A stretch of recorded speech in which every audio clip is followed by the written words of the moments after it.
Bonjour à tous et bienvenue dans cette nouvelle édition du Grand JT des Territoires. Voici tout de suite les titres du journal. La protection de l'enfance traverse une crise, pénurie de personnel et salaires jugés trop faibles. La colère gronde. Les professionnels du secteur manifestent partout en France. Ils exigent reconnaissance et soutien immédiat. Nous irons dans la Sarthe avec ce reportage de notre partenaire LMTV Sarthe. Dans ce journal également, une cérémonie prestigieuse au palais de l'Élysée. 2 classes d'un lycée des Yvelines récompensées pour leur lutte contre le harcèlement. Le président de la République les a accueillis sur place. C'est une reconnaissance exceptionnelle pour ces étudiants. Nous y reviendrons avec notre partenaire TV78. Comment éviter les feux de forêt à l'approche de l'été? Les pompiers se préparent avec des exercices grandeur nature. En Moselle, une simulation spectaculaire a lieu chaque année. Nous irons sur place dans un reportage de notre partenaire Moselle TV. C'est une grande nouveauté dans le monde viticole. Un dispositif unique au monde a été dévoilé après des années de recherche. Il protège les vignes des intempéries et des maladies. C'est une avancée inédite pour l'avenir du vin. Nous y reviendrons dans un reportage de notre partenaire TV7, la chaîne du groupe Sud-Ouest. Je vous l'annonçais, manque de personnel et salaire bas. Les professionnels de la protection de l'enfance manifestent partout en France. Devant la préfecture de la Sarthe, des assistants sociaux et des psychologues se sont rassemblés. Ils réclament plus de reconnaissance et de soutien. Dans le département, des centaines d'enfants n'ont pas accès à un éducateur spécialisé. Un reportage d'Alexandre Ferrer pour notre partenaire LMTV Sarthe.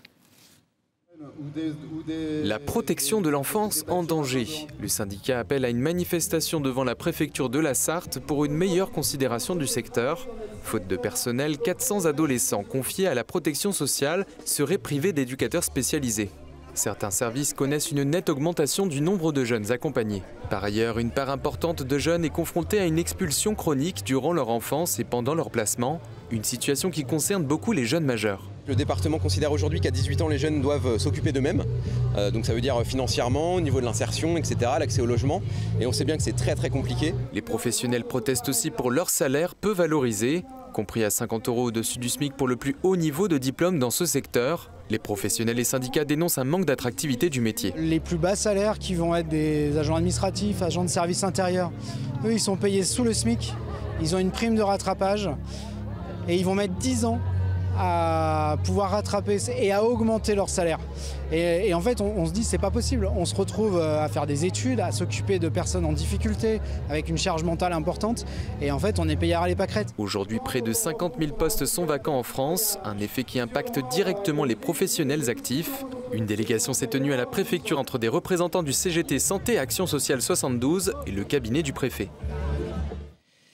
C'est une visite exceptionnelle. Sur ce site en Haute-Marne, plus de 100 civils et militaires veillent à l'approvisionnement des armées en matériel médical. Pour la première fois, cette activité stratégique ouvre ses portes aux visiteurs. Les élèves de cette école primaire ont eu le privilège de découvrir, vous allez le voir, ce lieu essentiel. Un reportage de Philippe Gueltaz pour notre partenaire Puissance TV sur place. Ce sont les invités d'honneur pour la traditionnelle levée de drapeau. Les élèves de l'école primaire de Marolles sont les premiers à visiter l'établissement de ravitaillement sanitaire des armées basé sur la commune. L'objectif de cette rencontre, c'est assez simple, c'est d'associer au cours de la séquence de montée des couleurs, comme on dit, de pouvoir associer une classe qui puisse participer à cette séquence patriotique et de transmission des valeurs républicaines. Une visite républicaine, mais aussi historique. Ici, c'était un dépôt médical et de l'autre côté, on avait un hôpital de réserve. Et en 1968, le ministère des Armées a récupéré le site et il l'a transféré au service de santé des armées. Des établissements comme celui-ci, il n'en existe qu'un seul autre en France. Les visites de ces sites sont extrêmement rares car leurs missions sont stratégiques. La première, c'est de réceptionner, stocker et distribuer les produits de santé à l'ensemble des professionnels du service de santé des armées, où qu'ils soient à travers le monde.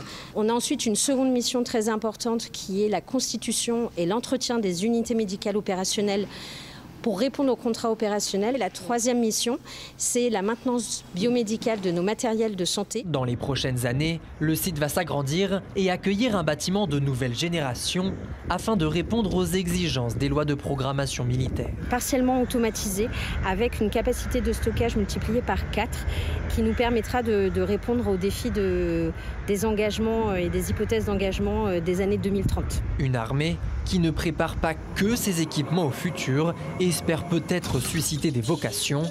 C'est déjà acté, les autres écoles des environs visiteront également cet établissement. Et puis des étudiants au palais de l'Élysée, une cérémonie de remise des prix sur le harcèlement s'est tenue en présence du président de la République Emmanuel Macron. Parmi les lauréats, 2 classes d'un lycée des Yvelines ont brillé. Les élèves ont réalisé un court-métrage poignant sur le harcèlement. Cette reconnaissance est le résultat d'un travail de très longue haleine. Un reportage signé Mickaël Elmidoro pour notre partenaire TV78. Des élèves yvelinois à l'Élysée, 2 classes de seconde du lycée Évariste Galois de Sartrouville ont été récompensés pour leur travail sur le harcèlement à l'occasion d'une remise de prix sur cette thématique. Ils ont pu rencontrer à cette occasion le président de la République Emmanuel Macron et sa femme Brigitte, ainsi que la ministre de l'Éducation nationale Nicole Belloubet. Je suis très fière parce que c'est une opportunité un peu unique. Enfin, ça n'arrive pas tous les jours ni à tout le monde. Du coup, je suis plutôt fière. C'était vraiment super impressionnant. Je pense que j'en garderai un souvenir. C'est super de voir que la cause elle est vraiment prise en compte et qu'on soit tous réunis ici.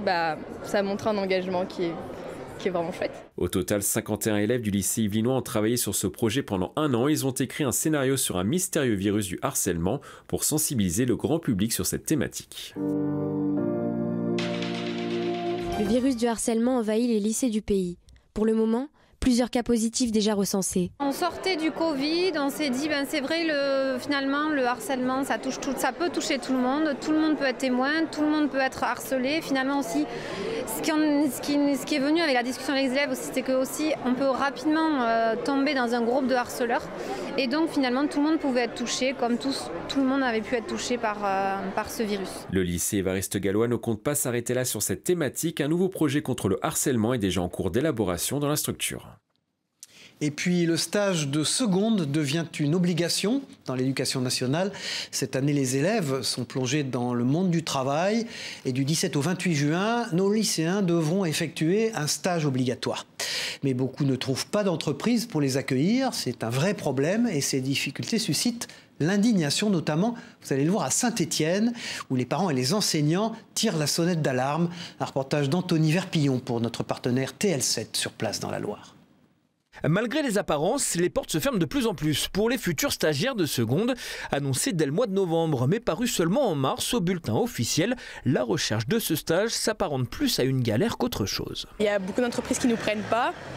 Et puis souvent, ils nous prennent une semaine, du coup, ça nous fait faire 2 conventions. J'ai essayé de trouver des stages, j'ai fait 3 ou 4 entreprises, mais elles m'ont tout dit que elles ne recherchaient pas de stagiaires et que c'était pas possible. C'est compliqué parce que j'ai cherché, hier j'avais un rendez-vous mais j'ai pas réussi, ça n'a pas marché.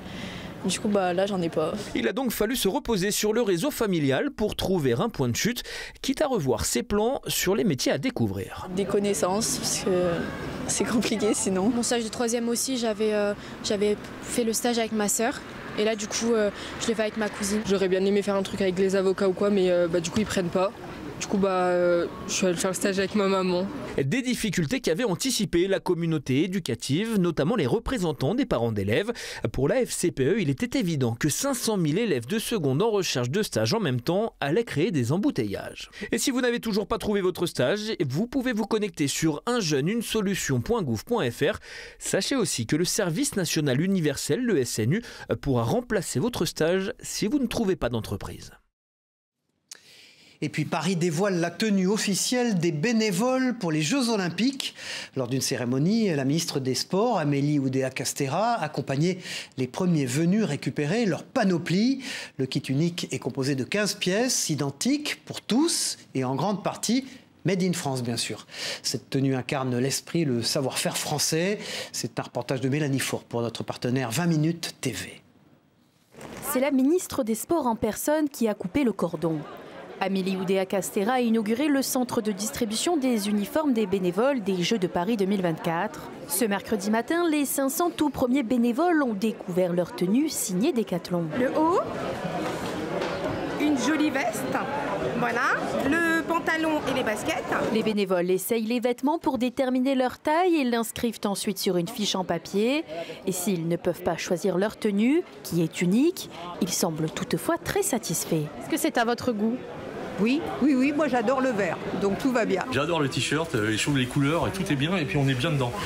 Mais le bob, là, il n'y a pas trop de soleil aujourd'hui. Oui, mais là, il faut prendre la photo, là, et on est prêt, on est prêt. Et si les bénévoles savourent le moment, dans la salle à côté, ça s'active pour remplir les sacs des 15 pièces qui composent l'uniforme. Je m'occupe de la distribution des panoplies pour les volontaires. Travail d'équipe, travail de groupe, c'est notre petite famille. 2XL pour vous.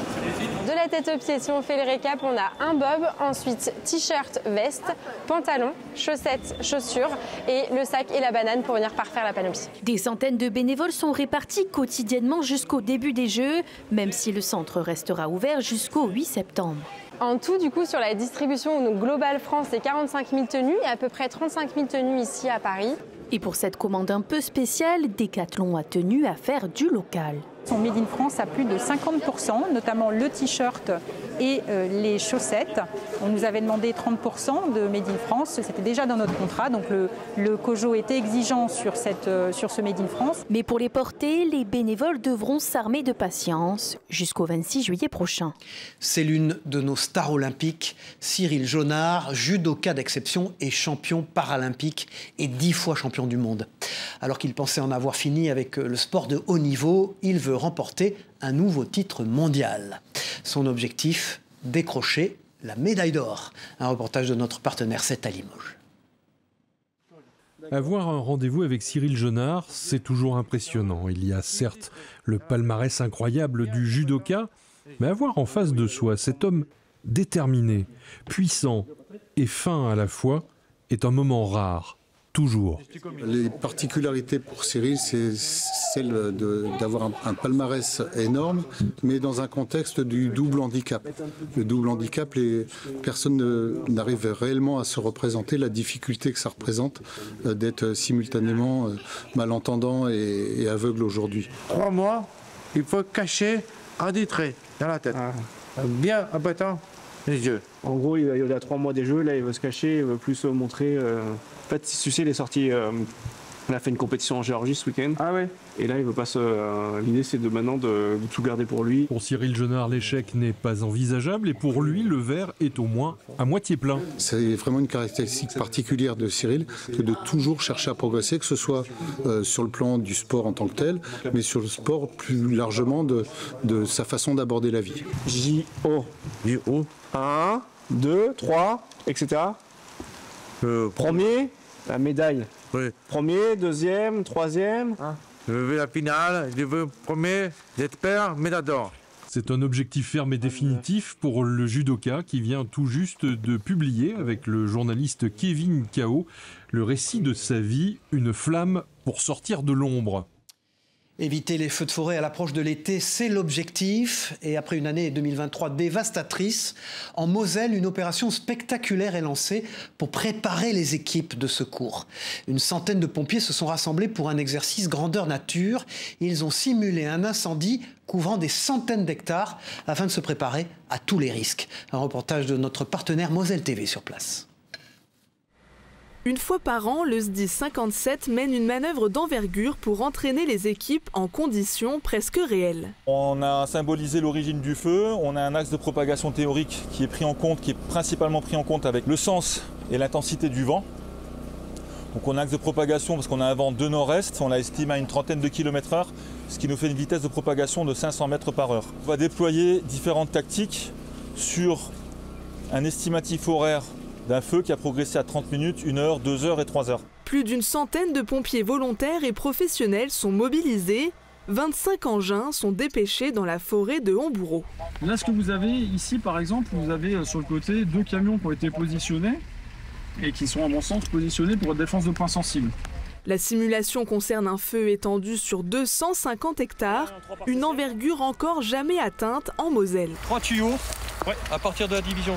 Plus de 100 mètres de tuyaux ont été déroulés, une manœuvre qui demande force et adresse. C'est très physique. On nous apprend justement dans les feux de forêt qu'il ne faut surtout pas courir. Alors il faut faire les choses de manière rapide et de manière efficace. Dans le cas où le feu encerclerait les pompiers, les équipes ont fait la démonstration d'une technique d'autodéfense consistant à se protéger grâce à une bulle d'eau formée autour des engins. Les équipiers sur le terrain sont dirigés par un poste de commandement où se trouve le préfet qui endosse, lors des accidents d'envergure, le rôle de directeur des opérations. Je suis chargé de faire les choix, de savoir quelle priorité je donne aux sapeurs-pompiers dans leur lutte contre l'incendie. Est-ce qu'il y a certains bâtiments qu'il vaut mieux préserver? Est-ce qu'il y a des éléments naturels qui sont plus fragiles? Ce type d'exercice annuel participe à la formation continue des soldats du feu et permet aux différents acteurs d'affiner leur coordination en prévention d'événements similaires. Et puis la Martinique dans l'œil du cyclone, avec plus d'une vingtaine de phénomènes attendus. Cette saison cyclonique est considérée comme l'une des plus actives dans l'Atlantique Nord. L'île se prépare à tous les scénarios, et notamment à celui des ouragans. Ces prévisions alarmantes sont dues à plusieurs facteurs, dont la condition complexe dans les océans. Un reportage signé Loïc Régis pour notre partenaire via ATV Martinique. Avec une vingtaine de phénomènes annoncés pour 2024, cette saison cyclonique est présentée par de nombreux experts comme l'une des plus actives dans l'Atlantique Nord. Une activité intense synonyme d'inquiétude? Pas forcément. Je me dis, je verrai bien quand ça arrivera. On va apprendre les choses comme elles arrivent. Les prévisions sont quand même relativement fiables, donc effectivement, ça a l'air de commencer tôt. 23 systèmes cycloniques pourraient être nommés, dont 12 suffisamment puissants pour devenir des ouragans, des prévisions qui s'expliquent à cause de plusieurs facteurs au-dessus des océans. Un phénomène El Niño, ça réduit l'activité cyclonique. Le La Niña, au contraire, ça augmente la capacité des cyclones à naître et à s'intensifier. Pourquoi? Parce qu'il y a moins de cisaillement, c'est-à-dire moins de vent qui empêche justement leur développement. Il y a plus d'humidité aussi, et c'est ce qu'il faut pour le cycle d'énergie du cyclone, donc des éléments favorables. Autre élément favorable, les températures de surface de l'océan. Ça aussi, vous le savez, vous l'avez noté, on a quasiment depuis l'année dernière des records de température sur l'Atlantique et notamment sur la zone entre l'Afrique et les Antilles. Dans l'immédiat, c'est une onde tropicale qui menace la Martinique, la deuxième en une semaine. Nous avons affaire à un épisode qui va durer. On risque d'avoir des pluies très importantes et donc nous surveillons éventuellement un passage à une vigilance au niveau supérieur. La Martinique est placée en vigilance jaune pour fortes pluies et orages. Le retour du beau temps est attendu entre mercredi et jeudi prochain. Et puis dans ce journal, une révolution dans le monde viticole. Un vititunnel permet de préserver les vignes face aux intempéries. Ce dispositif unique au monde a été inauguré à Libourne en Gironde après des années de recherche. Les viticulteurs souvent exposés aux aléas climatiques y voient une lueur d'espoir. Ce tunnel protège aussi les vignes de nombreuses maladies. Un reportage signé Juliette Huard pour notre partenaire TV7, la chaîne du groupe Sud-Ouest à Bordeaux. Sur des dizaines de mètres, les vignes sont recouvertes de bâches blanches commandées à distance. Le vignoble du château Quinault-l'Enclos à Libourne s'est procuré ce nouvel équipement.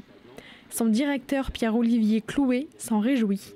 On avait expérimenté déjà ce dispositif au sein du château Cheval Blanc de 2019 à 2023 sur 3 rangs expérimentaux et on avait constaté que sans aucun traitement sur ces 3 rangs-là, on n'avait aucune pression milieu et on avait une récolte parfaite. Limiter les pertes de récolte dues à l'échaudage, au gel ou aux maladies et réduire l'utilisation des produits phytosanitaires, c'est justement l'objectif de ce vititunnel escamotable.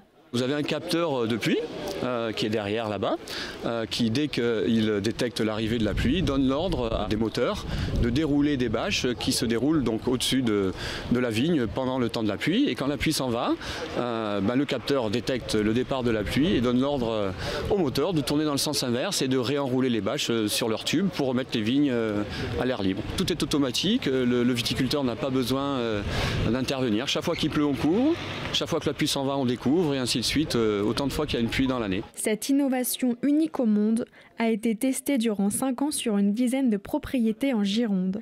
Désormais, 4 vignobles en sont équipés, Cheval Blanc, Laffitte, Montrose et Quinault-l'Enclos.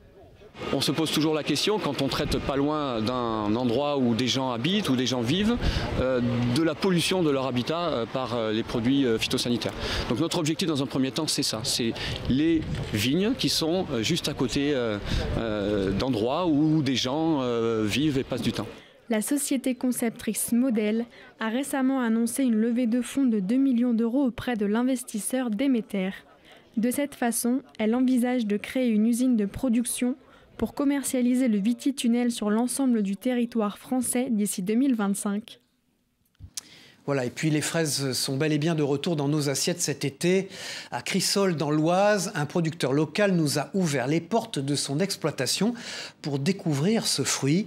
Grâce à des techniques innovantes, ce producteur garantit des fraises prêtes à ravir nos papilles. Un reportage de notre partenaire WEO TV, la chaîne du groupe La Voix du Nord. Regardez.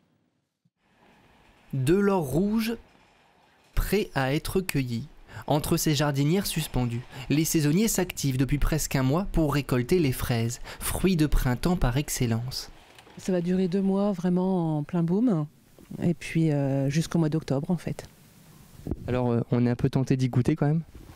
Tout à fait, surtout quand elles sont belles et bien rouges comme ça, elles sont très savoureuses. Dans cette ferme du nord de l'Oise, Paul-Henri Carlu cultive une dizaine de variétés de fraises, de la Marat des Bois à la Syrafine en passant par la classique Charlotte. Sa préférée porte bien son nom. Donc là on a la variété Favori, donc c'est une fraise qui a un rouge brillant, elle est délicieuse avec un parfum assez extraordinaire cette année et elle a un petit goût de bonbon quand on la mange qui reste en bouche, donc très sympa. Une diversité de variétés qui permet aux cultivateurs d'assurer une production régulière tout au long de la saison. On utilise des variétés précoces, comme la Flair ici. On a d'autres variétés remontantes qui arrivent un petit peu après, mais par contre qui va s'étaler tout au long de l'année. Donc il y a un double enjeu, il y a l'enjeu de sécuriser le revenu avec plusieurs variétés et l'enjeu d'avoir de la régularité, mais aussi du choix pour le client. Des fraises vendues entre 9 et 11 € le kilo selon la saison et la variété. Un prix en légère hausse d'environ 10 centimes, conséquence d'une augmentation du coût de la main-d'œuvre. Depuis 2020, c'est à peu près 16% d'augmentation sur le SMIC, donc nous sommes obligés d'impacter cette augmentation aux consommateurs. Des consommateurs finalement peu rancuniers. En boutique, la clientèle défile, attirée par le parfum fruité des barquettes. Elles ne sont pas beaucoup plus chères que dans le commerce. Donc la qualité vaut le prix. Je me suis laissée tenter par les fraises simplement parce qu'elles sont excellentes. Entre mai et octobre, près de 50 tonnes de fraises sortent de cette ferme. Qu'elles soient acidulées, juteuses ou plus sucrées, sûres qu'elles raviront les papilles des grands comme des petits. Direction la Savoie dans ce journal avec cet avion exceptionnel. L'aéroport d'Annecy accueillit un événement unique autour de l'un des premiers avions électriques. L'objectif, mettre en avant la décarbonisation du secteur aérien et la réduction des nuisances sonores. Plusieurs vols de démonstration ont eu lieu. Un reportage de Chloé Lemeur pour notre partenaire 8 Mont-Blanc en Haute-Savoie. La ceinture est bouclée, le moteur est en route. C'est l'heure de décoller. Il ne s'agit pourtant pas d'un vol comme les autres à l'aéroport d'Annecy Haute-Savoie-Mont-Blanc. Pour la première fois, la piste accueille un événement particulier, l'Electric Tour. Organisé par Vinci Airports en partenariat avec la Fédération française de l'aviation, il doit permettre de promouvoir un modèle aérien plus propre à travers des vols de démonstration sur 4 aéroports de la région. Au total, près d'une dizaine de vols sont réalisés pour faire découvrir aux élus et aux riverains le modèle Pipistrel Vélis Electro. Seul avion électrique à être certifié par l'Agence de l'Union européenne pour la sécurité aérienne, son autre atout est aussi celui d'une nuisance sonore plus réduite de 60 décibels, soit 14 fois moins qu'un avion thermique. Côté autonomie, 2 batteries d'environ 24 kWh chacune équipent l'appareil. C'est un avion qui a une autonomie de 40 à 50 minutes. On est sur les premières générations de batteries, donc effectivement, ce n'est pas un avion qui est utilisé pour l'intégralité de la formation des pilotes privés. On va l'utiliser surtout pour le tour de piste, pour les phases de début, puisque c'est là où en fait on va pouvoir l'utiliser facilement du fait de son autonomie. Alors cette autonomie aussi est appelée à se développer, bien sûr, puisqu'il y aura de nouvelles générations de batteries. Donc on estime que d'ici 5-10 ans, on aura des autonomies de 1 heure, 2 heures, voire peut-être 3 heures d'autonomie. Et avec ce type d'avion, ce VX Electron, on pourrait faire l'intégralité de la formation de pilote privé. Une expérience que Vinci Airports n'écarte pas de renouveler à l'avenir dans une autre région de France. Voilà, et réunir plusieurs genres musicaux, c'était le thème dans cette ambiance du village de Lama, en Haute-Corse. Sur l'île, le groupe de choristes du Centre d'Art a partagé la scène avec un musicien cubain et toute son équipe. Leur projet, c'était de mêler les rythmes corses aux cadences enflammées des Caraïbes. Sous la chaleur de l'île, tout le village s'est laissé emporter pour cette soirée unique. Des pas de salsa aux éclats d'applaudissements, des sourires radieux aux regards émerveillés. Chaque instant résonnait la bonne humeur, un véritable moment de partage quelques jours avant la fête de la musique du 21 juin prochain. Voilà, c'est la fin de cette édition. Merci à vous de l'avoir suivi. On se retrouve très vite pour une nouvelle édition du Grand JT des Territoires. Au revoir à tous.